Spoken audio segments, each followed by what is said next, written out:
Hello, and welcome to episode 33 of LSTV. I am Lance Sisney. Thank you for joining. So, today, let's talk about your sanity. I know that's what you've all been waiting for me to talk about. Do I think I'm crazy? Are you crazy? Do I think you're crazy for listening to me? Probably, but that's okay. It's okay to be a little bit crazy. So, when did this idea start? We all started off as animals, digging in the forest, eating, not a whole lot of, feelings and emotions. One day, consciousness, all this stuff. Now, we got to determine sanity. And it's really kind of tricky because somebody else tells you what sanity is. It's not like you figured it out on your own. They determined it before you even decided what you thought was normal or not. So sanity has been predetermined. And it's somewhat democratic, where they take like an average, like most people act like this, so I guess that's normal. I guess those people are sane. So, it's okay to be different, but is it okay to be insane? Because that, ultimately just means that your decision-making ability is quite a bit different than most people. So, a lot of the times it got treated as a mental illness, and then along the way, maybe around, I don't know, somewhere in the 90s, there was this thing called the Mental Health Parity Act, where it allowed drug insurance companies to charge for a lifetime of mental health benefits, so they could indefinitely treat mental health for the entirety of a person's life. It never had to be a treatment that actually ended in resulting in any sort of actually progress, I guess. So then it got to be, this was the what I always thought was a scary part about what might be the repercussions of this is who would get to be the one in charge of making that determination of mental health? Who determines your mental sanity? Certainly not you. I mean, if it's in question, it goes up to a clinician or the state, sometimes a state-appointed clinician. Let's not get into the realm of slippery slopes there, but it's crazy who gets to be determined to be normal and who gets to be determined not normal or sane or not sane, because you take certain individuals, they act a certain way and they don't fit in with society, bam, insane. Now, depending on their popularity, their esteem in the public eye, maybe their wealth, you take people like Elon Musk and Kanye West. Well, these guys become billionaires and they determine their own lives and they influence the lives of others. And what, in a classical sense, were they not given the power and the authority to determine their own sanity?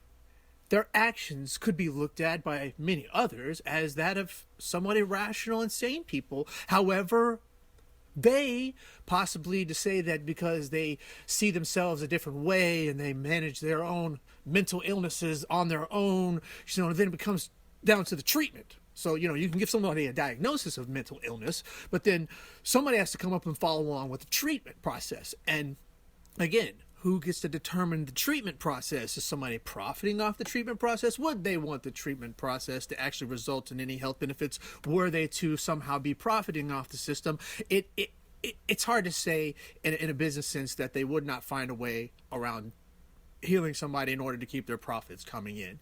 And you say it's always about profits. Oh, it's always about profits. Well, the idea of profits is revenue to generate the next round of plans that a business might have in order to pursue its ultimate goals. And what we've seen in the world that we've gone through is that we use the worker class, who's not necessarily the most educated part of this population. They were sort of the simpler thinking of the crowd, and they got to build all the stuff.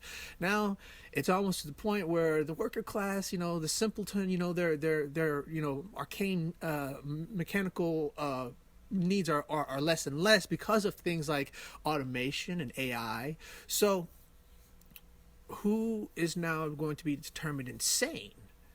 If you're not willing to go along with the program, if you're willing to keep your bodily autonomy, or wishing to keep your bodily autonomy and to keep your job from being lost to machine-driven automation and AI, is that going to make you an insane person because you're going against the insane people's interests of spending billions of dollars to make their businesses more efficient, reducing the burden on mankind, however, reducing the need for mankind at the same time? And in the end, a lot of people today are talking about AI, and they're worried about it. They're seeing the fear of AI. But I think the fear of AI is not necessarily. It's actually potentially part of the marketing campaign in order to get the profit margin that they expected out of it return right away, because what better than to invest people into the level of security that you as a company would have to invest in on your own, rather than scare the population into thinking AI could be some sort of a curse on mankind, and then therefore government programs will be put in place for you to figure out your security concerns on with the help of subsidies. And all because this idea of machines controlling humanity is absurd. It's absurd. Man created machine. Machine will not ever develop past its creator, because we are imperfect, and therefore our creations are also imperfect, and most likely very much more imperfect than us ourselves. So there's no way machines or robots are going to teach us how to be better or how to be more human. We can use them as tools in order to gain more knowledge of the earth and our potential and what other abilities we might have. However, the machines will not possess the ability to consume others. However, man will be able to use the fear of those machines in order to manipulate other men. And it's not the machine's fault. They want to displace the blame of whatever happens to some other external factor. However, it is decisions of people in high places that have led us to where we are right now, and they cannot escape the culpability and blame for their decisions. This AI generated model is a self-promoting system. It is only to make itself more needed. It is to get this technology ingrained in every facet of our lives, so that we are going to be required to supply the budget to provide this technology to every business and every outlet and every retail market and in every office everywhere. They're putting it on us to fund their research and development so that we can turn around and pay them to deliver back that service to us. You can't say anything about it, or else somebody wants to come back and sue you because you interrupted their economic business plan. And so this gets into this whole idea of misinformation and government propaganda, which is, the government is guilty of most of the propaganda, because they feel like there is their job to deceive the population into what they think our best interests are. And they believe, because we voted them and they believe in a democratic sense, that what they believe our needs are for us are more important than what we believe our needs are for us. So they've put into place some legislation recently. It's Senate Bill 560. You can look it up. And it deals with, I think it's believed, the Safe Tech Act. And it deals with the dissemination of information on the internet through social media, specifically. And some of the key text deals with the responsibilities of the defendant should they be accused of malice in disseminating information on social media, that were they to claim a certain status on their defense, that they would be responsible for providing evidence of their innocence, rather than the burden of guilt being placed on the state. Should they be accused of this crime, were this bill to pass, the burden then would be on the individual user to say whether or not they were only a user or provider. Now, this seems very, very insignificant, because why wouldn't you be able to prove if you were a user or provider? If you don't work for Google or Facebook or Twitter, you won't necessarily be considered a publisher. However, However, if you're making revenue stream off of those services, if somehow